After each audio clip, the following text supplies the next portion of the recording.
Stories are harsh realities. My name is Osadumebi, and every week I will tell you a short story written by a Nigerian writer or author. That's the long and short of it. So without much ado, this week's story is by Daphne Ayo, and it's titled Skyfall. Close your eyes, Karamiya. This is going to blow your mind. A little giggle escaped your lips. You heard and saw the excitement in his voice despite the blindfold, and it made you giddy. Was it his accent? Maybe it was the accent.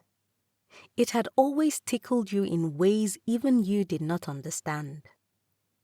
As you both walked gingerly, his hands gently guiding you, your excitement began to reach a crescendo, but you did your best to contain it. You didn't want to give him the impression that you were desperate. Your hands brushed against the black sequined sexy little number you had picked out the night before, paired with red bottoms. Giovanni always liked for you to have heels on. He thought you avoided it because he was shorter than you, and he didn't like that you sometimes tried to appear shorter because of him. You, on the other hand, did not like that you put in so much effort to look nice. But he always showed up in plaid shirts, shorts, and footwear that looked like bathroom slippers. But all that paled in comparison to how well he treated you. It was a first. You were not exactly green when it came to the dating game. But all the men who ever came your way were frogs in disguise. Giovanni might actually be your prince. Okay, baby. You can open your eyes, he said, and the excitement in his voice was palpable. The room was dimly lit, and it took a while for your eyes to adjust. Then it hit you. You were in one of those expensive restaurants on the island where a triangle of amala and a line of ewedu and gbegiri was almost the price of rent in those high-rise Lekki houses. You, who never got a gift from all the men you ever dated because you felt it was awkward to ask and they never offered. You, who put Bade through school and he left you for his cousin. A man is actually taking you fine dining. You spun around to face him, grinning like a Cheshire cat. Oh, Giovanni, baby. Oh my gosh. I have no words. Well, what can I say? Anything for my queen. Come, let's eat, he said, looking very smug. He wanted to brag and post pictures on the gram, serve them proper pepe. But Giovanni was not a social media person. Amore, this social media is not really ideal, you know? I like things the way they are, don't you? Your alarm bells were going off. This was 2023. Nobody is that private anymore.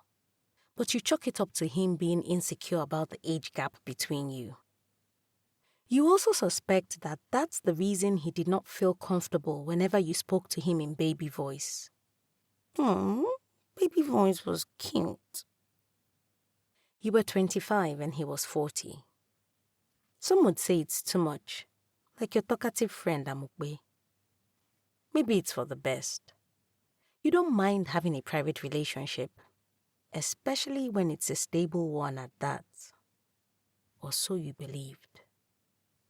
Giovanni made it clear from the beginning that he was child-free and wanted it to remain that way. You didn't mind. You had no plans of trapping him with a baby. The thought never even crossed your mind. Looking back, you realized you did not mind a lot of things. Besides, You felt you were still too young to even consider children. He had just made you breakfast in bed that morning. His legendary akara and custard breakfast combo was second to none. That is what living in Nigeria for 10 years would do to you. Even you could not make custard as good as he did. This is delicioso as always, babe. You managed, in between mouthfuls of perfectly seasoned akara, smiling contentedly. He chuckled, and you could almost hear the bish-bish of your love-struck heart at the sound of his chuckle. That is not correct, Bellissima. It is deliciosa, he corrected. Whatever, Joe. As long as you understood me. He stared at you as you ate, and that was when you asked him why he has remained without a family for 40 years. He shrugged. Well, marriage did not ever appeal to me. Same with kids. I see, you said, nodding your head like you understood. But you see, you did not really see. True, you did not want children now, but you've always found them a delight, and your nieces and nephews adored you as much as you did them. He seemed to sense your dilemma because he asked, his brows furrowed in seriousness. He only looked like that when he was working. Demi, you have your pills, see? I mean, you take your pills well. His seriousness amused you. He was more than capable of raising a child and being a father. So why did he always get so nervous about this? Calm down, eh? You don't have anything to worry about, sir. You did not tell him that you almost forgot to take them that one time, but you eventually did, so there was no reason to raise unnecessary alarms. A slight frown decorated his face for a split second. He didn't like that you addressed him as sir. Grazie, amore. When you woke up, your eyes immediately went to the cot and stayed glued on it. He looked so peaceful. Your mom was seated, Bible in hand, eyes closed and muttering prayers. But somehow, she knew you were awake and her eyes flew open. Temilade Doka Solong Shogo Badmos. How could you let this happen? She asked, pointing at the cot. You sighed. I would also love an answer to that, Yafola. I thought I had cramps. I'm as shocked as you are. You are not sure why, but you and your siblings never called her Mom. You all called her by your oldest brother's name. You made a mental note to make sure he does not call you Mom. Temi or Dorcas would do. It would cause a riot in your Yoruba family, but you did not care. Your mom kept muttering about how the enemies in your village have succeeded in their schemes. It's been 9 months since that conversation with Giovanni. You didn't show, and the blood came every month without fail. When you found yourself at the family hospital, with Nosiforma screaming at you, Temi, push, push, you know, push, because push. Ngwano, push, push. Bele, nugo. The pain hardly registered. You were in shock. What exactly in the world was happening? It wasn't until you heard his shrill screams that you understood. You had just given birth to a baby boy you absolutely had no idea you were carrying. The doctor explained it to you. He said it was called a cryptic pregnancy, and that although it was rare, it wasn't impossible. You had cried. And then you called Giovanni. He'd gone quiet for 20 whole minutes. You listened to each other breathe. Then he sighed, his voice shaky. I'm sorry, amore. This is goodbye for us. He dropped the call, and you cried again. Your dad did not do too much shalaye. Who is his father?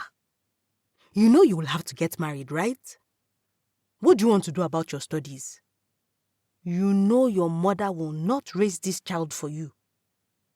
As if to support her husband, your mother hummed and nodded her assent.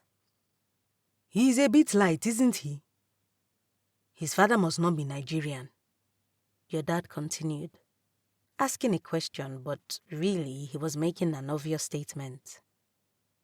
Adjusting the rim of his glasses, he inspected your son in the cot, his pinky in his grandson's fist. You smiled ruefully because you knew light was an understatement.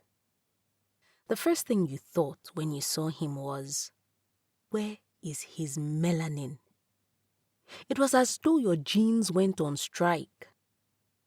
Your mom scrutinized your expressionless face, seeking the same obvious answers as your dad. Why you, an ebony-skinned woman nicknamed Dudu, had just birthed an Oyibo child with curly tufts of hair and hazel eyes. Instead, you say, if the sky was falling like it is today, I would want Italian-made Nigerian akara and custard. They did not understand. Your baby's eyes bore into your soul, and at that moment you knew. You knew it would haunt you for years, but before you close your eyes to sleep's warm embrace, you settle on a name. Irekamimole Giovanni Jr. He would take your longer surname, Olorunshogo Badmus. It has been a week, and you've held your phone longer than you've held Giovanni Jr., waiting. A call, an email, even a text message. Still nothing. You could not bask in the euphoria of the birth of your surprise Oyibo son like your parents. You were mourning the loss of the only man who ever truly loved you in the treacherous love streets of Lagos. Finally, you check your phone hurriedly. It was from Giovanni. The text was short. I will do my part. He had sent you money. Description: child support. Let me know if you need more. Cold, you thought. The message was cold. And then you cried some more. But what you did not know was that your man's family will never accept you or even light-skinned Giovanni Jr., whom Auntie Sumisola insisted was a white baby, because you were, well, Dudu.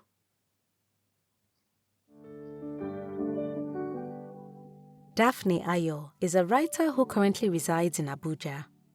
She is an ambivert, actor, and pastry chef who loves poems. When she's not reading, writing, or sleeping, she's watching K-drama, stage plays, or listening to music. You can read more of her work on Medium at Daphne Ayo and connect with her on Instagram at d_.vox and on LinkedIn at Daphne Ayo. Details and links will be in the episode description. If you've got a story you would like to be featured on this podcast, or a published book you want to make into an audiobook, send an email to info@osadumebi.com or send me a message at osadumebi on either Facebook, Instagram, LinkedIn, or X. I look forward to collaborating with you. And if you've enjoyed this week's episode, please subscribe, leave a review, and tell someone. everyone that stories are a good escape for a few minutes each week.